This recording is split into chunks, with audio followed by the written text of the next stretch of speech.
तो colour values आप कोई भी यूज कर सकते हैं, उसके एलियस यूज कर लें, उसकी वैल्यू यूज कर लें, दोनों ऑप्शन होती है।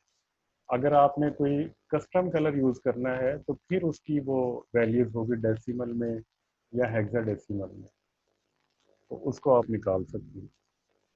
इसके अलावा टेबल्स होते हैं जिनमें वो सारी वैल्यूज अवेलेबल होती हैं। और कोई बात की क्लियर होगी बात? आपको यही कुछ कहना चाह यस रहे सर, ये क्लियर हो गई है। हैं? अच्छा, आज का जो टॉपिक है वो HTML फॉर्म्स का है। फॉर्म्स जो यूज़ करते हैं हम, ये डेटा कलेक्शन के लिए करते हैं कि हमने कोई यूज़र से कोई डेटा कलेक्ट करना है, तो उसके लिए हम फॉर्म डिज़ाइन करते हैं। फॉर्म के ऊपर हम different control like text field है, रेडियो बटन आप उसमें यूज़ करते हैं, उसमें ऑप्शन बॉक्स यूज़ करते हैं, डिफरेंट उसमें आप ये कंट्रोल यूज़ करते हैं जिनके ज़रिए आप यूज़र से इनपुट ले लेते हैं। इसकी मिसाल दूंगा, जिस तरह आप किसी यूनिवर्सिटी में आपने अप्लाई करना है और वहाँ पे एडमिशन फॉर्म फिल करना है, तो अब एडमिशन फॉर्म जो है actually that is HTML form.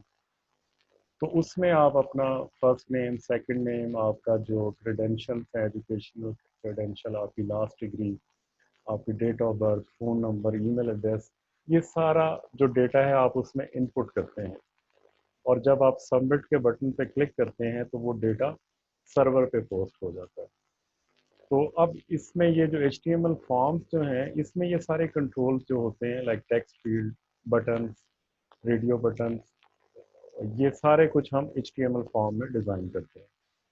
और ये जो डेटा जब पोस्ट होता है तो उसके लिए दो मेथड यूज होते हैं, पोस्ट और गेट। इन दोनों मेथड से आप डेटा सर्वर पे पोस्ट कर सकते हैं।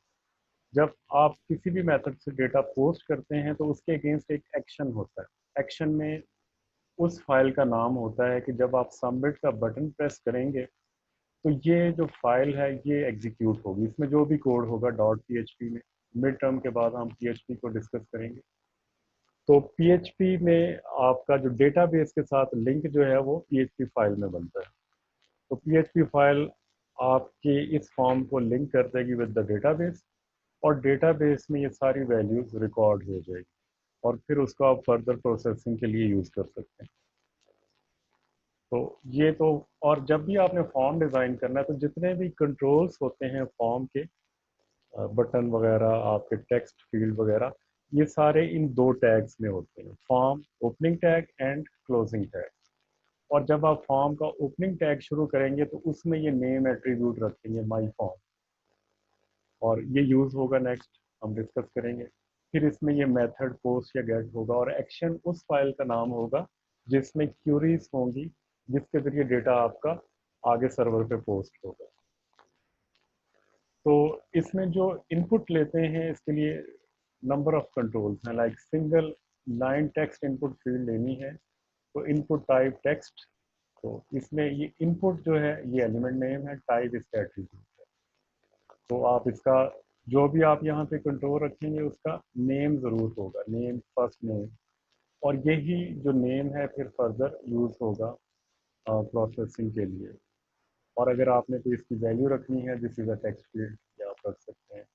अगर मल्टी लाइन टेक्स्ट एरिया, जिसमें अमूमन एड्रेस या कमेंट्स बॉक्स बनाते हैं फॉर्म में, तो उसके लिए टेक्स्ट एरिया जो है वो एलिमेंट है, उसका भी नेम होगा। फिर उसके बाद है हिडन फाइल। हिडन फील्ड्स क्या होती है कि आप कोई भी कंट्रोल लगाते हैं टेक्स्ट फील्ड, उसमें कोई वैल्यू स्टोर कर देते हैं, और उस वैल्यू को आप किसी और फॉर्म पे, किसी और पेज के ऊपर अगर पोस्ट करना चाहें विदाउट इन्वॉल्वमेंट ऑफ डेटाबेस, तो आप कर सकते हैं। तो ये एडमिनिस्ट्रेटिव यूज के लिए और सेशन हैंडलिंग के लिए यूज हो जाती है। मतलब session, before introduction of session, ये टेक्निक यूज की जाती थी कि एक पेज से डेटा आपने अगर दूसरे पेज के ऊपर लेके जाना है तो उसके लिए हिडन फील्ड्स यूज की जाती थी, और उनमें टेम्परेरी डेटा स्टोर करके नेक्स्ट पेज से एक्सेस कर लिया। तो अभी तो खैर ये जो डेप्रिकेटेड है मेथड, अब जो है वो सेशन यूज होती है। जी शयान, आप क्या कहना चाहते सर सर मेरा क्वेश्चन ये था कि सर जिस तरह हमने टेक्स्ट फील्ड रखा सर, उसमें हमने वैलिडेशन करनी हो तो सर उसके लिए हमें जावास्क्रिप्ट यूज़ करना पड़ेगा। फॉर एग्जांपल हम चाहते हैं कि सिर्फ जो है हमारे पास डिजिट्स जो है वो हम एंटर करें, हमारे पास अल्फ़ाबेट्स ना एंटर हो किसी टेक्स्ट फील्ड में, तो उस तरह हाँ की वैलिडेशन के लिए हमें क्या करना पड़ेगा? हाँ, वैलिडेशन जो है दोनों साइड पे हो सकती है। क्लाइंट साइड पे भी वैलिडेशन आप कर सकते हैं और सर्वर साइड पे भी वैलिडेशन कर सकते हैं। रिकमेंडेड ये है कि आप क्लाइंट साइड पे करें वैलिडेशन। अगर आप क्लाइंट साइड पे वैलिडेशन करते हैं तो उसके लिए जावास्क्रिप्ट यूज होगा, और अगर सर्वर साइड पे करते हैं तो उसके लिए PHP यूज होगा। क्लाइंट साइड से मुराद ये है कि जहाँ पे यूज़र बैठता है और वो वेबसाइट को ब्राउज कर रहा है, तो बजाय इसके कि डेटा आपका सर्वर पे पोस्ट हो और वहाँ पे चेक हो कि इसमें ये टेक्स्ट फील्ड एंटर करनी थी, ये टेक्स्ट फील्ड में नेम डालना था, इसमें न्यूमेरिक क्यों आ गया, तो ये एरर्स हैं। तो बजाय इसके कि आपका डेटा पोस्ट हो और सर्वर पे आप चेक करें, तो प्रेफर ये किया जाता है कि पहले क्लाइंट साइड पे डेटा वैलिडेशन हो जाए और उसके बाद सिक्योरिटी पर्पस के लिए सर्वर साइड पे भी PHP में वैलिडेशन हो। और उसके लिए हम डिस्कस ओके सर, करेंगे क्लियर है एक, सर। एक लेक्चर जो है 2-3 मेथड है जिसके जरिए हम ये डेटा वैलिडेशन करते हैं, उसको हम डिस्कस करेंगे। तो ये कुछ कंट्रोल्स यूज किए हैं हमने इसमें। ये फील्ड सेट होता है यूज कि अगर आपने कुछ डेटा को दूसरे डेटा से सेपरेट शो करना हो, लाइक आप फॉर्म बनाते हैं तो उसमें कुछ पर्सनल डिटेल्स हैं, कुछ उसमें आ, और डिटेल्स हैं, तो उनको आप उन सेक्शन को अलग करने के लिए फील्ड सेट जो है वो यूज़ करते हैं। फील्ड सेट के अंदर फिर आप लेजेंड के अंदर वो हेडिंग देते हैं, like personal details, order details. जिस तरह ये एग्जांपल है, इसमें ये लेजेंड दिया है कि क्लाइंट डिटेल का एक सेक्शन है जिसमें सिर्फ क्लाइंट के बारे में डिटेल है, उसके नेम है, उसका फोन। एक दूसरा सेक्शन है ऑर्डर डिटेल, जिसमें जो यूज़र है जो भी ऑर्डर करेगा उसकी इंफॉर्मेशन इसमें आएगी। इसको जब आप एग्जीक्यूट करेंगे तो इसकी मैं जो आउटपुट है वो दिखाता हूँ। इसके अलावा चेक बॉक्सेस होते हैं। चेक बॉक्सेस यूज होते हैं मल्टीपल चॉइस के लिए, लाइक इनपुट टाइप। इसमें जो एलिमेंट यही होगा इनपुट, जिस तरह टेक्स्ट फील्ड के लिए होता है, लेकिन टाइप इसकी चेक बॉक्स हो जाए। फिर रेडियो बटन है। रेडियो बटन जो है ये सर्कल शेप में होती है और चेक बॉक्सेस जो है स्क्वायर शेप में होते हैं। दोनों में फ़र्क है। चेक बॉक्सेस को यूज़ किया जाता है मल्टी चॉइस के लिए और रेडियो बटन को यूज़ किया जाता है सिंगल सिलेक्शन के लिए। तो सिंगल सिलेक्शन के लिए जब आप रेडियो बटन यूज़ करेंगे तो इनका नेम सेम होना चाहिए। जिस तरह यहाँ पे ये एक इनपुट टाइप रेडियो है और वैल्यू इसकी नॉर्म और ये रूल्स। नॉर्म रूल्स ये दो रेडियो बटन्स हैं, लेकिन इन दोनों के नेम सेम हैं। जब हम रेडियो बटन्स के नेम सेम करते हैं तो हम उनको ग्रुप कर देते हैं, और ग्रुप करने से क्या होता है कि उनमें से जो सिलेक्शन होती है वही होगी जो आपने एक दफ़ा चेक किया है। आगे अगर आप दूसरा रेडियो बटन चेक करेंगे तो फर्स्ट की जो आपने चेक किया होगा वो अनचेक हो जाएगा। Then we have drop down menu. Drop down menus में आपके पास सिलेक्शन होती है, आप सिलेक्शन कर सकते हैं, उसमें ऑप्शन आती हैं और इसमें आप रख सकते हैं कि सिलेक्टेड। आप एक ऑप्शन जो है वो बाय डिफ़ॉल्ट रखना चाह रहे हैं तो उसके आगे आप सिलेक्टेड कर दें वैल्यू सेट। तो ये वाली जो वैल्यू है इसमें जिसमें ये मेल है, ये डिफ़ॉल्ट वैल्यू है ऑप्शन बॉक्स के अंदर। और इसके बाद आप जितनी भी वैल्यूज इसमें डालना चाहें उसको ऑप्शन करके ऑप्शन वैल्यू 3, वैल्यू 4 और उसका जो भी आप टेक्स्ट रखना चाहें रख के ये आप उसमें ऐड कर। फिर है submit button. Input type submit, name submit button. तो ये सबमिट बटन जो आप एंड ऑफ द फॉर्म कोई बटन रखते हैं सबमिशन के लिए, तो इसको भी आप अप्लाई कर सकते हैं। रीसेट बटन को यूज़ किया जाता है कि फॉर्म को कोई दोबारा आप रीफिल करना चाह रहे हैं, मिस्टेक हो गई है या आपने डेटा कुछ और इसमें डालना है, तो रीसेट का बटन जब आप क्लिक करेंगे तो फॉर्म के ऊपर जितने भी कंट्रोल्स होंगे वो इनिशलाइज हो जाएंगे दोबारा, उन सब में जो वैल्यूज होंगी वो अरेज हो जाएंगी। इसके अलावा इमेज बटन भी आप बना सकते हैं। इमेज बटन से मुराद यह है कि कोई आप इमेज को यूज़ करना चाह रहे हैं एज ए बटन, तो इनपुट टाइप उसमें इमेज करेंगे और सोर्स में आप जो भी आप पिक्चर लगाना चाह रहे हैं वो लगाएं। तो आपका जो इमेज है एज ए बटन यूज होगा।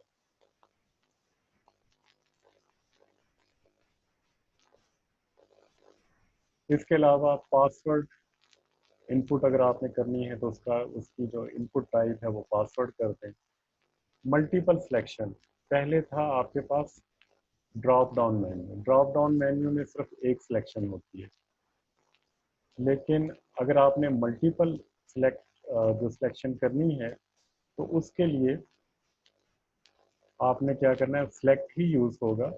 ये और जो ड्रॉप डाउन मेन्यू है ये दोनों सेम टैग है। ड्रॉप डाउन मेन्यू में सिलेक्ट ही आएगा, नेम आएगा, लेकिन यहाँ पे एक एट्रीब्यूट एडिशनल आएगा, वो है मल्टीपल, और इसकी वैल्यू मल्टीपल। तो ये ड्रॉप डाउन मेन्यू से चेंज होके मल्टीपल सिलेक्शन फील्ड्स बन जाए, और उनमें से यूज़र जितनी भी वैल्यूज़ को सिलेक्ट करना चाहे वो कर सकता है। और इसमें भी आप कोई डिफ़ॉल्ट सिलेक्टेड वैल्यू रख सकते हैं, लाइक जिस तरह कीबोर्ड, माउस और स्पीकर, ये तीन वैल्यूज़ हैं, ये तीनों डिस्प्ले होंगी, और उसमें जो बाय डिफ़ॉल्ट सिलेक्शन होगी वो कीबोर्ड। फील्ड इनपुट, अगर फाइल्स आपने अपलोड करनी है, आप लाइक पिक्चर फॉर्म के ऊपर की पिक्चर लगानी है स्टूडेंट है अपनी, तो उसके लिए ये इनपुट टाइप फाइल होगी और नेम उसका जो भी आप रखना चाहें। लेकिन जब भी आपने ये इसको यूज़ करना है टाइप फाइल को, तो उसके लिए फॉर्म में encryption type multi part form data ये आपने सेट करना होगा, तब आपकी जो पिक्चर्स वगैरह अपलोड हों। तो ये कैसे होंगी, इसको हम इसकी एक एक्टिविटी करेंगे जिसमें पिक्चर्स को अपलोड करना और उसको आगे पोस्ट करना डेटाबेस में। ये एक प्रैक्टिकल टाइप एक्टिविटी हम करें। लेबल्स को हम यूज़ कर सकते हैं। ये एक एग्जांपल है form dot H T M L, इसमें डिफरेंट जो कंट्रोल्स हैं जितने अभी हमने डिस्कस किए हैं, ये उन सब को इसमें डिस्प्ले कराया गया। तो ये form dot H T M L, ये फील्ड सेट है। फील्ड सेट में ये legend, academic information, personal detail, तो इस तरह आप सेक्शन कर सकते हैं। सेक्शंस के आगे फिर ये ड्रॉप डाउन मेन्यू, ये एक टेक्स्ट फील्ड है, और ये मल्टीपल सेक्शन के लिए सिलेक्ट को आपने यूज़ किया है। ये रेडियो बटन हैं, ये मल्टीपल टेक्स्ट एरिया, ये सेंड फॉर्म, सबमिट फॉर्म तो वाला, और ये रीसेट फॉर्म। तो इस तरह आप कोई भी फॉर्म जो है वो डिज़ाइन कर सकते हैं। टैब इंडेक्स क्या होता है कि जब पेज लोड होता है तो सबसे पहले जो कंट्रोल सिलेक्टेड होता है उसका टैब इंडेक्स 0 होता है। This is natural order. अगर आपने टैब इंडेक्स चेंज करना हो, आप चाह रहे हैं कि जब भी फॉर्म लोड हो तो उसमें जो फर्स्ट सिलेक्टेड कंट्रोल हो वो टेक्स्ट फील्ड की बजाय कोई और हो, कोई बटन हो, तो आप उसको सेट कर सकते हैं। बल्कि इवन आप पूरे कंट्रोल जो भी आप उसके अंदर लगाते हैं, बटन, टेक्स्ट फील्ड वगैरह, उसकी जो भी आप टैब इंडेक्सिंग सेट करना चाहें वो आप कर सकते हैं। उसके लिए टैब इंडेक्स का एट्रीब्यूट सेट करना होगा। तो 0 से स्टार्ट होगा। अगर हमारे पास दो टैब इंडेक्सेस हैं, like if x is greater than y, then elements with tab index is equal to x are iterated before elements with tab index is equal to y। तो जो ग्रेटर जिसका number होगा tab index में, उसकी priority हो, वो पहले जो है वो स्टार्ट होगा।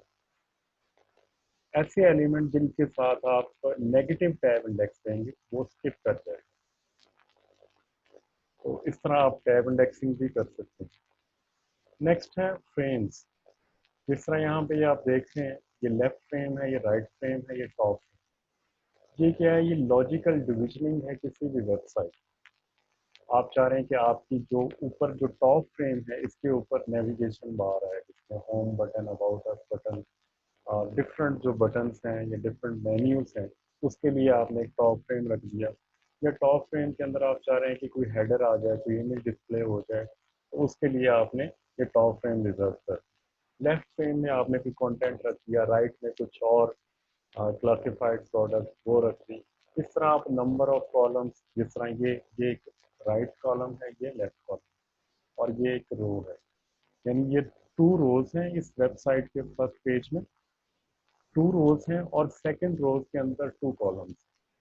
और इसी तरह आप किसी भी वेबसाइट के अंदर लाइक 3 रोज कर लें और फर्स्ट रो में 2 कॉलम कर लें, सेकंड रो में 3 कॉलम कर लें, ये आप सेट कर सकते हैं। इसको सेट करने के लिए डिफरेंट वेज हैं। अभी जो हम डिस्कस कर रहे हैं वो फ्रेम्स हैं। फ्रेम का जो टैग है HTML5 में डेप्रिकेटेड है, उसके लिए डिफरेंट ऑप्शंस हैं जिनको हम नेक्स्ट डिस्कस करेंगे। फिलहाल जो फ्रेम्स में क्या होता है कि जिस तरह यहाँ पे हमने एक फ्रेम सेट डिफाइन किया है।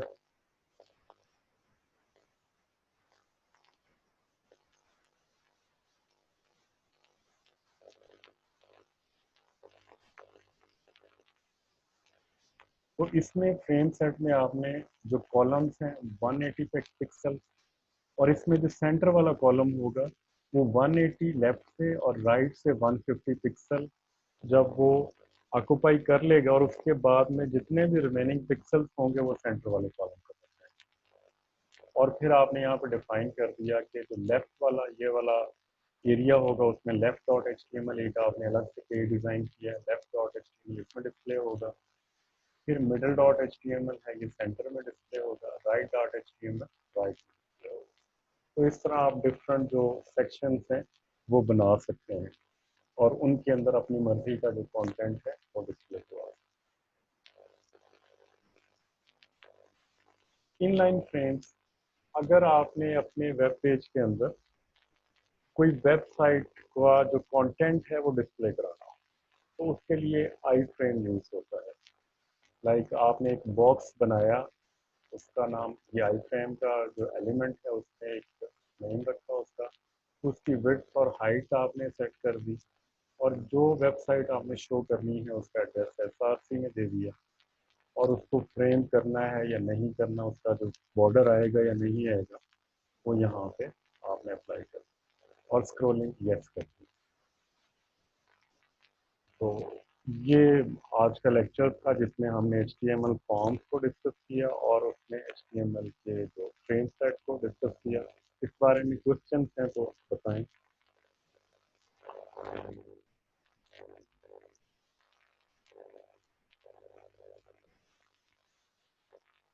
Any question? Sir sir dot PHP के बारे में आपने बताया था स्टार्ट में, इसके एक बार दोबारा बताने कैसे यूज होता है? .php जो है सर्वर साइड स्क्रिप्टिंग के लिए है कि आपने अगर अपने डेटा को किसी डेटाबेस में स्टोर करना है तो उसके लिए हमें सर्वर साइड स्क्रिप्टिंग की ज़रूरत होती है। अब सर्वर साइड जो टेक्नोलॉजीज हैं वो PHP है, ASP है, JSP है, रूबी ऑन रेल्स है। इसके अलावा भी नंबर ऑफ लैंग्वेजेस हैं जो यूज़ होती हैं इस पर्पज़ के लिए। हम इस कोर्स में PHP को देखेंगे। PHP के ज़रिए हम जो डेटा जो भी यूज़र से लेंगे उसको डेटाबेस में स्टोर करने के लिए हम PHP। तो अभी इसको मैं अगर बताऊं आपको कि एक वेबसाइट में जो कंटेंट होगा वो HTML में आएगा, उसकी जो लुक एंड फील है वो CSS में होगी, उसमें कोई इफेक्ट डालने हैं, आपने विजुअलाइजेशन डालनी है, उसको इंटरेक्टिव बनाना है, उसमें डेटा वैलिडेशन करनी है, वो जावास्क्रिप्ट करेगा। और साथ में jQuery एक लाइब्रेरी है जिसमें हमने बेहतर उसके ग्राफिक्स वगैरह करने हो, और भी उसमें नंबर ऑफ ऑप्शंस हैं जिनको हम अप्लाई कर सकते हैं। ये क्लाइंट साइड टेक्नोलॉजीज हो जाती है, HTML, CSS, जावास्क्रिप्ट, jQuery। और जब हमने इस डेटा को सर्वर पे पोस्ट करना है, रिकॉर्ड करना है, वहाँ पे फिर PHP है।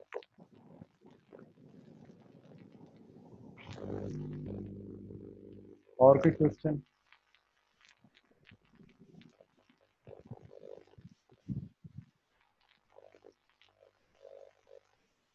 ये सर भी एक इंक्लूड लॉगिन है पेपर पेज में?